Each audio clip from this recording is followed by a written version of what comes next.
কি খবর সবার? ইজি বাংলা প্রথম পত্রের অনুশীলনের প্রশ্ন উত্তর পড়তেছি। এখন আলাপ করব স্যার কি নিরীহ বাঙালির যে অনুশীলনের প্রশ্ন সেটা স্যার। আগে উদ্দীপকটা পড়ি, প্রশ্নগুলো দেখি উত্তরটা কেমন দাঁড়ায়। খেয়াল করেন স্যার। ১, নন্দবাড়ির হতো না বাহির, কোথায় কি ঘটে কি জানি, চরিত না গাড়ি কি জানি কখন, উল্টায় গাড়ি খানি, নৌকায় ফিশন ডুবিছে ভীষণ, রেলে কলিশন হয়, হাঁটিলে সর্প কুক্কুর আর গাড়ি চাপা পড়া ভয়, তাই শুয়ে শুয়ে কষ্টে বাঁচিয়া রহিল নন্দকাল, সকলে বলিল ভেলার নন্দ বেঁচে থাক চিরকাল। চমৎকার স্যার। এই যে কবিতাটা আমরা পড়লাম এটা নন্দলাল কবিতার নাম, এটা লিখছেন ডিএল রায়, দ্বিজেন্দ্রলাল রায়, যিনি ধনধান্য পোষ্যবরা লিখছেন, উনি এই কবিতাটা লিখতেন। খুব ফানি একটা কবিতা যে নন্দলাল সবসময় চায় যে পুরো পৃথিবী উল্টায় ফেলবে কাজ করে, কিন্তু মানে তারা খুব দরকার, কিন্তু স্যার সে রাস্তায় বেরোয় না ঘরে থেকে, কারণ কি বেরোলে কোন বিপদে পড়ে, কি তারা মারা ফেলে খায় ফেলে, এই জন্য সে সারাদিন ঘরের মধ্যে চুপচাপ বসে বসে বেঁচে থাকে, মানে অলস কর্মবিমুখ মানুষ, কিন্তু মুখে খালি বয়ান দেয় কেমনে পৃথিবী দখল করবে বা কেমনে পৃথিবী বদলাবে, সেই জিনিসটাই কবি নন্দলালের মাধ্যমে উপস্থাপন করার চেষ্টা করছে। ওকে স্যার, চমৎকার।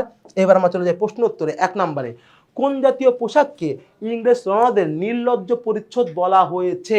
একটু খেয়াল করবেন, আমি এই উত্তরটা একদম দেখে আপনাকে বলি, মানে একদম স্পষ্ট করে দিই, কেন বুঝবেন, কারণ এটা বইয়ের লাইন। খেয়াল করেন, সেমিজ জ্যাকেট জাতীয় পোশাককে, আমি যদি বলতাম ওয়েস্টার্ন পোশাক বা পশ্চিমা পোশাক, এমনি হয় না স্যার, এখানে বলতে সেমিজ জ্যাকেট অর্থাৎ স্যার স্লিভলেস জামা বা উপরে জ্যাকেট, এই জাতীয় পোশাককে ইংরেজ রণাদের নির্লজ্জ পরিচ্ছদ বলা হয়েছে, অর্থাৎ ইংরেজদেরকে যে ওরা নির্লজ্জ, লজ্জা নাই, এটা বলা হয়েছে। রোকেয়াই বলছে। কেন বলছে স্যার? কারণ আমাদের তৎকালীন বাঙালি পরিবেশে একটা নারী স্লিভলেস পরে ওভাবে ঘুরবে, এটা আসলে একসেপ্ট করা যায় না, বা জ্যাকেট পরে ঘুরবে, এটা আসলে ওই সময় রোকে একসেপ্ট করতে পারে নাই বলেই নির্লজ্জ বলছে।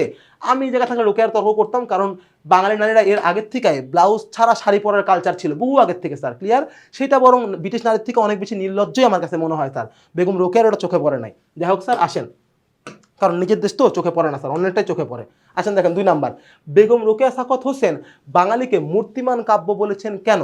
বেগম রোকেয়া সাখাওয়াত হোসেন বাঙালিকে মূর্তিমান কাব্য বলেছেন এই কারণে স্যার, যে বাঙালি নারীরা বা বাঙালিরা স্যার নিজেদেরকে একদম স্থায়ী ফিক্স করে রাখতে চায়, তারা কোনো ক্যাচালের দিকে যাইতে চায় না। তারা কি করতে চায় স্যার? তারা সব কিছুকে সহজে অল্পতে সমাধান করতে চায়। এই কারণে বাঙালিকে মূর্তিমান বলা হয়েছে। এরা একটা স্ট্যাচু হয়ে গেছে, এরা একটা আদর্শ হয়ে গেছে, এমন উচিত না, কিন্তু স্যার কোনো কাজই এরা প্রপারলি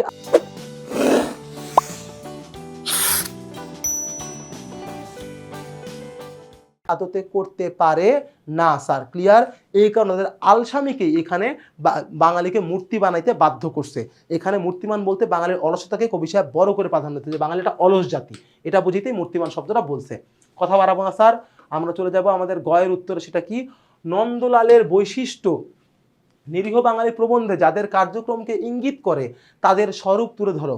নন্দলালের বৈশিষ্ট্য কাদের ইঙ্গিত করে? তারা বাঙালি পুরুষদের বা সাধারণ বাঙালির দিকটা ইঙ্গিত করে, যে তারা যে অলস, তারা যে অকর্মণ্য, সেইটা এখানে স্পষ্ট হয়েছে। নন্দলাল কি স্যার বলতেছে? সে অমুক তমুক করবে, কিন্তু রাস্তায় বেরোনা কুকুর কামড় দিবে, সাপ কামড় দিবে, ট্রেন গায়ের উপর উঠে যাবে, গাড়িতে চাপা পড়তে পারে, এই টেনশনে বা নৌকা ডুবে যেতে পারে, রেলে কলিশন হয়, নৌকায় ফিশন ডুবিছে ভীষণ, রেলে কলিশন হয়, ফিশন মানে প্রতি বছর নৌকা ডুবতেছে। এই কথাগুলোতে নন্দলাল অযথা সমস্যাকে বড় করে দেখতেছে। কিন্তু স্যার নিরীহ বাঙালি গল্পে কি দেখতে পাই? রোকেয়া বলতেছে বাঙালিরাও ফালতু বিষয়কে বড় করে ধরে, তুচ্ছ সমস্যাকে বড় করে ধরে যে কাজটা করা উচিত সেটা না করে আলসামিকেই তারা বেছে নেয়। Clear sir? তার মানে বাঙালির অলসতার দিকটা বা সাধারণ গড়পড়তা বাঙালির যে একটা আলসী মানসিকতা, সেইটা নন্দলালের মধ্যে প্রকাশ পায়, বাঙালি পুরুষদের আলসী মানসিকতা। আর তার সেটা কি? উদ্দীপকের নিরীহ বাঙালি প্রবন্ধের উপেক্ষিত দিকটি বিশ্লেষণ করো। তার উদ্দীপকে কোনটা নাই স্যার?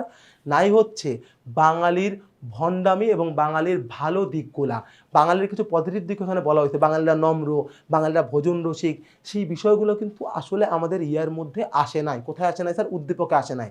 উদ্দীপকে বাঙালিদের যেই মানে অলসতার ব্যাপারটা বা অকর্মণ্যতার ব্যাপারটা, সেটাকে যতটা বড় করে চড়াও করে বলা হয়েছে, বাঙালির যে ভালো দিকগুলো আছে, শিক্ষা বিক্রির দিকগুলো, মন্দ দিকগুলোর কিছু ব্যাপার এবং কিছু ভালো দিকগুলোর ব্যাপার, সেগুলোর দুইটার একটাও কিন্তু আমাদের উদ্দীপকে আসে নাই। তাই বলা যায় উদ্দীপকটি নিরীহ বাঙালি প্রবন্ধের আংশিক দিককে প্রতিফলন করে, সম্পূর্ণ দিককে না।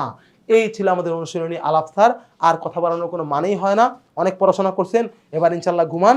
আগামী দিন যদি জায়গা উঠেন তাহলে নতুন টপিক স্ক্যান করে আমার চেহারা আবার দেখেন, আবার কিছু পড়াবো। সে পর্যন্ত সবাইকে টাটা, চিরবিদায়।